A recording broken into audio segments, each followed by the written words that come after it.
leave us news at 2. If you're just joining us, we're here in Antarctica, where it's cold outside. We just finished interviewing Polly the polar bear, and we heard his very insightful thoughts on global warming. Thanks, Polly! Today we'll be speaking with our correspondents stationed in Ruhr, Germany, New York, Ukraine, and Japan. And now to you, Kate. Danke, Nijole. I'm here at the site of one of the major industrial regions of the world. I'm reporting live from the early 18th century here in Ruhr, Germany, one of the leading producers of both coal and steel.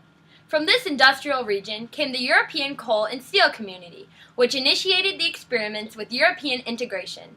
Europe's principal coal deposits lie in a belt across northern France, Belgium, Germany, the Netherlands, and Britain. Germany holds the 3 largest manufacturing districts, the Saxony district, Silesia, and the Ruhr, where I'm located today. The Ruhr became Europe's greatest industrial complex because of good accessibility, high-quality resources, and proximity to large markets. The Rhine River Basin is becoming one of the most important industrial regions in the world, pouring forth the products of heavy industry, including tanks and weapons for Hitler's armies. Back to you, Nijole. Thanks for that nugget of wisdom, Kate. Now we know that Ruhr, Germany is one of the most important industrial regions for the production of coal and steel. And now to Becky in New York. Thanks, Nijole. I'm here in the Big Apple. That's right, reporting to you live from New York City. It's the 20th century here, and North America is at an all-time high for raw material production, coal especially. U.S. coal reserves are among the world's largest and widely distributed, spreading from Pennsylvania to the northwest Great Plains. Steel plants have also been created along the northeastern coast and are commonly used to ship iron from Venezuela, Canada, and Liberia overseas. After World War I, the United States became the world's dominant industrial power. The Great Depression may have been a huge setback for people and businesses, but for the United States as a whole, it allowed for the expansion of industrial growth. The dominance grew even more after World War II, and as a result, the American manufacturing belt was created. This belt extends from the northeastern seaboard to Iowa and from the St. Lawrence Valley to the connection of the Ohio and the Mississippi rivers. Major chemical industries, pharmaceutical industries, and lighter manufacturing plants were established there. So here I am, in New York, where industrialization first began. Also here in New York, there is a large market containing labor force and an intensive transportation network, and it contains one of the world's largest ports. The port serves as a major break of bulk point where cargo is transported from one mode of transportation to another. North American manufacturing has dispersed westward and southward, but the eastern core area remains superior. That's all for now. This is Becky, signing off. Becky, thank you for that juicy bit from the Big Apple. That was funny. Polly thought it was funny too. Okay. Anyway, now we realize that the break of bulk point is a key strategy for transporting cargo in North America. This would be especially convenient for port towns, where it's easy to transport cargo between land and the sea. Now let's speak with Sabina in Ukraine. Spasiba, Nijole. I'm here in Ukraine, former part of the Soviet Union. In the mid-20th century, Moscow, the capital of Russia, was an important local market. This was true because of the converging transportation routes, large labor forces, and strong centrality, like Paris, London, or New York. Manufacturing had been around in the former Soviet Union for ages, but during the communism stage it had become even larger. Southeast Moscow was once known as Soviet Detroit because of the large automobile industry.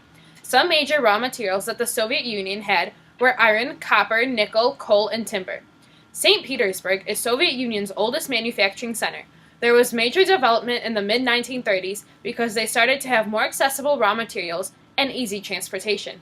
During World War II, industrial plants were completely reassembled in Volga cities to be farther from the war. In these Volga cities, there were a lot of useful resources such as electricity, oil, and gas.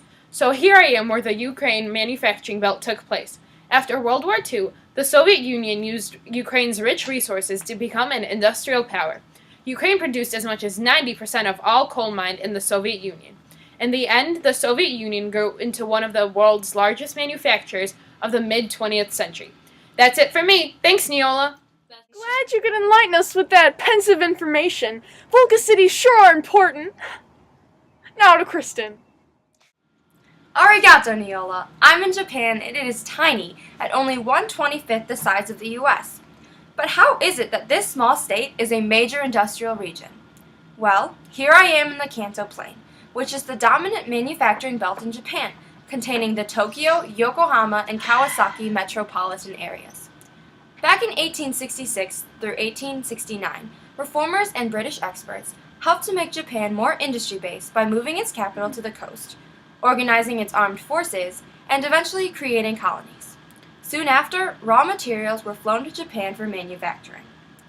Japan was still going strong and had a great victory with its surprise attack on Pearl Harbor in 1941.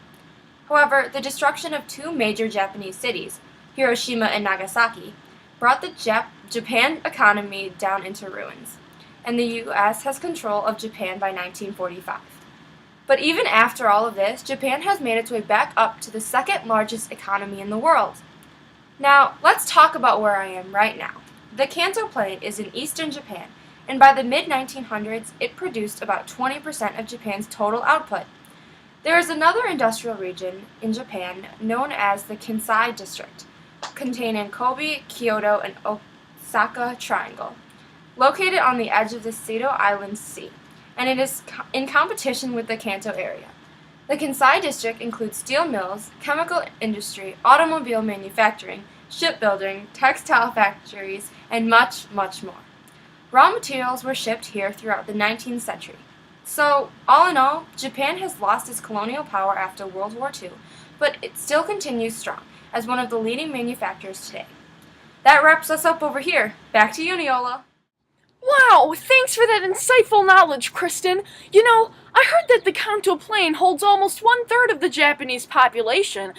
That kind of reminds me of... what's that word again? Oh yeah, it's like a megalopolis, because Tokyo, Yokohama, and Kawasaki are all super cities. Anyway, judging by the way the producers are waving their arms at me and pointing at their watches, I'm assuming we're out of time. Well, tune in tomorrow when we interview Pingu the Penguin and Coram Faruqi.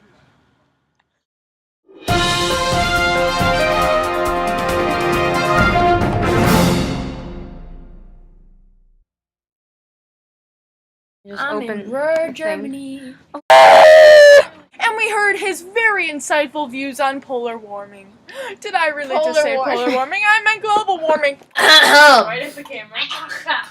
Arigato, Nijole. Arigato! I'm here at the site of God, what did I do? It's recording. Agents of the world. It is here. Oh, that's good, actually. Okay, can you leave? Get out! Okay, go. You ruined the back. Sit. My skin is gone. Wait, hang on.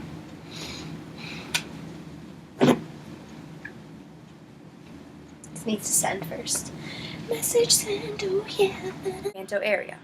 The Kansai District includes steel mills, chemical industry, automobile manufacturing, shipbuilding, textile factories, and much, much more.